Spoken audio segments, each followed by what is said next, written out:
Hello, Mystic Travelers.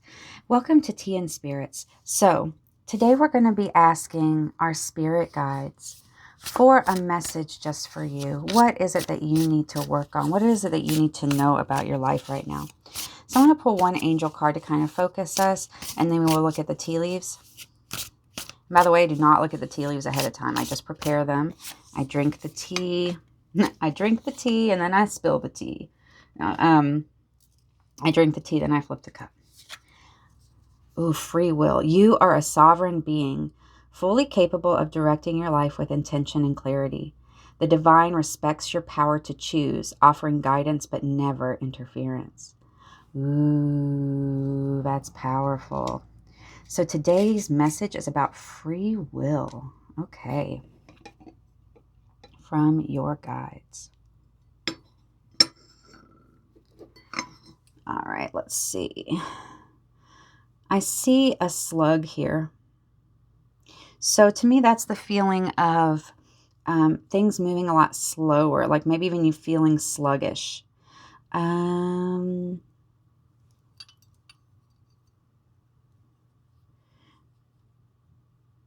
also see like, this is so funny. I see a caterpillar. And I see a sort of it's funny because usually you say like, oh, caterpillar transmuting to butterfly and metamorphosis. But a slug and a caterpillar have very different energies, right? Because a caterpillar is going to, because actually this looks like a caterpillar, but it also looks like a chrysalis.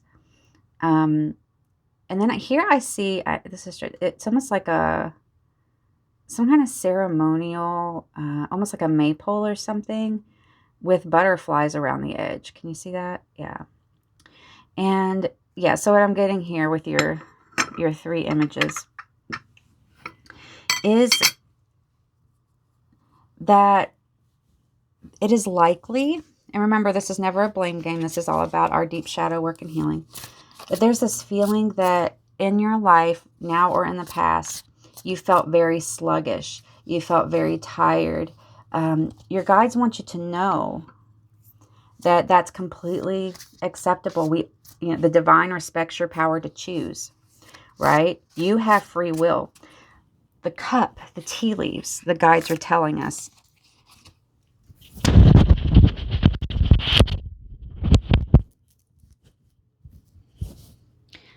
Apologies. It felt like my microphone was flopping around, and hopefully the sound will be fine.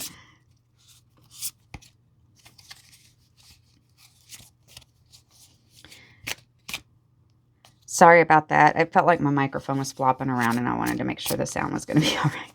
Okay, so with that sluggish energy, it almost feels like that there are times in your life that you felt like you were feeling sluggish, or you were feeling bad, or you couldn't really like move forward because of external factors, right? And so that's true a lot, like especially when you're a kid and stuff, what happens to you, a lot of what happens to you is what, is controlled by your parents, school, different things like that. But if you hold on to that mentality, when you grow up, when you're an adult and you're responsible for yourself, what happens is that you're waiting for an external force to shift your life. And it's almost like they want us to think we don't have free will. They want to say we have free will, but they want us to think that we have free will while programming us and making us do what they want us to do. And so this evolution from slug to caterpillar going into chrysalis, and then this beautiful like ceremonial maypole thing surrounded by butterflies is definitely the transmutation of the programs that told you that you had to wait for external things in order to thrive, to transmuting that you are your own party, you are your own celebrations. Your guides are reminding you today of your free will, because it can be really easy to get entangled in ideas that this is happening to me. And yes, things do happen to us, obviously. I've had lots of things happen to me that I had no control over. But you have free will. And I want to say this too, like A lot of things happened to me that I had no power over. But some things happened to me, I saw that things weren't going well, and I still chose to engage or stay or whatever. And once again, I don't blame myself, and I wouldn't blame another person, because, you only have the capacity when you do. But, I am now working through this to get to this butterfly stage myself. I feel like I'm still in the chrysalis. I always say cocoon goop. I'm still cocoon goop too. So Page of Wands. All right. This is the guides are telling you it's time to get your passion back for life. And so much of this is like, how can you have the child mind again? How can you bring whimsy into your life? You have the free will to get up in the morning and put on butterfly wings and dance around, your yard or whatever, or dance around your apartment or whatever. But you don't. I'm not saying that that's your specific thing, is to dance around, but what whimsical, fun thing do you like to do? And what happened what in society told you that you weren't allowed to have that anymore? Look at that. I think for some people, society, you took it on consciously, but some of you guys don't even know, because maybe you were parentified as a child, and your guides are saying, even if you didn't learn how to have fun when you're a kid, you can use your mind to start having fun now. You can use your heart, your passion to start having fun now. Even if you're not sure what fun looks like, start experimenting with it, right? Your guides want you to be so joyful. They want you to use your free will to transmute. Like I said, you are the party. You are the celebration. I do a Beltane maypole thing sometimes, where we'll put up a maypole with ribbons and we'll do the maypole dance. But you know what? The party is because the people are around. The party is because of the joy of feeding off of everything. Dancing around the maypole is a symptom of joy, not the thing that causes joy, right? You are the joy. You are what causes the joy. You are what causes the fun. And if you're worried about this, because a lot of people are self-conscious about it, start by doing it alone in your apartment, whatever the secret thing that you've always wanted to do. Dress up in a way that you would never dream of showing anybody else, if that's what you like to do. Sing really loud, even though you would be mortified to sing in front of other people. Whatever resonates with you. Start small in your home alone, having fun in a way. Experiment with fun, even if you feel silly. Because you feeling silly for having fun is, once again, it's a program that says you have to be more serious. It's a program that says you have to fit into the society's idea of what a serious adult is. Now, there's a difference between playing and being a puer eternus or whatever, like a eternal child or Peter Pan syndrome, where basically you act like a baby, right? So in Taoism, they talk about you move out of childhood and you go through education, but you can't get stuck there. Once you go through education, you learn a lot. You have to throw away a lot of that to get back to a childlike mind. So to me, it goes from ignorance to intuition. A child has great intuition. A child is usually really connected to the spirit world. A child is really connected to their guides. But they're also very ignorant in the sense of like, they want a marshmallow, they grab a marshmallow. They do that. They're impulsive.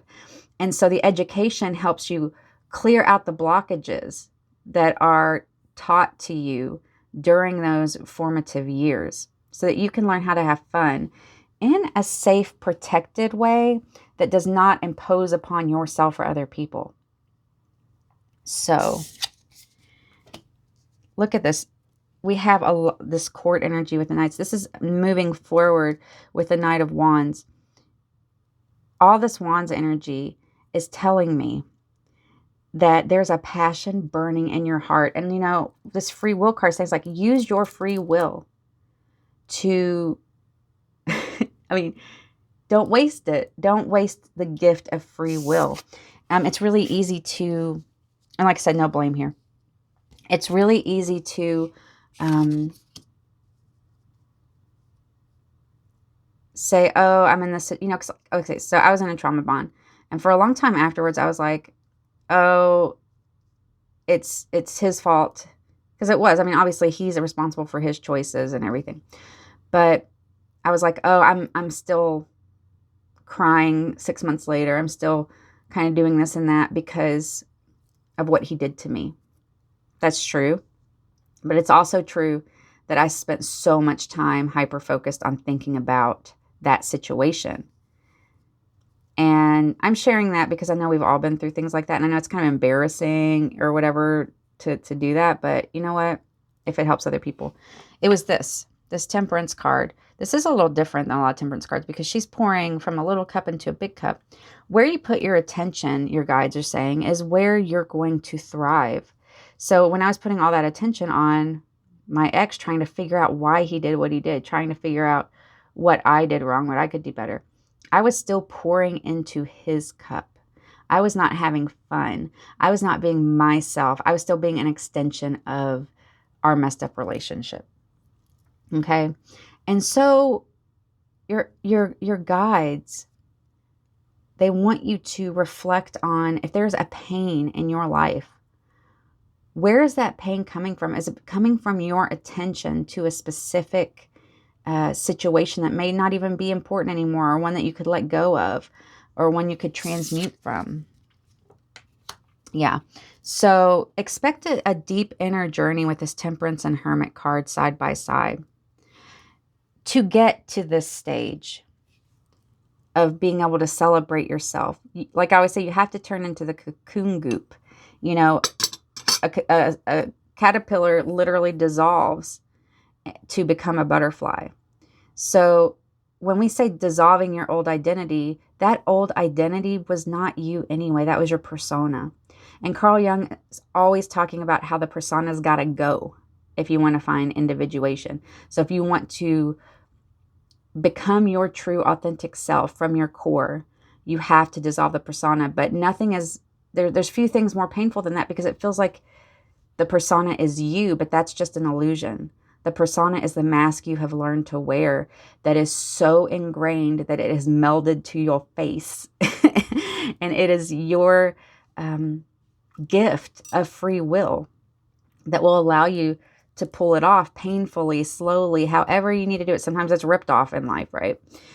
But yeah, your guides are so excited that you're starting to get out of this Two of Swords energy and see that you want to play more, that you want to have fun, that life is not supposed to be toil. That's a lie that was sold to you. And so many of the chains that we keep are chains that we put on ourselves, or chains that we allow to stay on us. But once again, there's no manifest shaming here. There is no shaming of any kind, because this is all about unfolding, right? You don't know till you know. I didn't know that I was in a trauma bond until like 3 or 4 months after I was out of it, right? I didn't realize what was going on. So sometimes you have to give yourself time to elevate. And so we talk about in Kabbalah that there are different aspects of yourself and of your psyche. And when you are transmuting things like this into this higher level energy. So if you just dumped all the joy, all the knowingness, all of the intuition and stuff of this individuated version of yourself onto the slug version, right? The one that feels held back, the one that feels slowed down, that would shatter that, right? If you have to do the slow transmutation process or the individuation, the self-knowledge, it won't stick. And so, yes, you're getting there. Give yourself time. You do not want to, like saying Kabbalah, you don't want to crack your containers. You don't want to crack your vessels. You want to integrate slowly. All right. Well, thank you for being here in this new series. Tell me how you feel like you have, given away your free will and how you took it back. I bet you can inspire other people down in the comments on how you transmuted this kind of energy, because it can be very powerful. All right, I will see you next week, Mystic Travelers. Thank you so much for being here.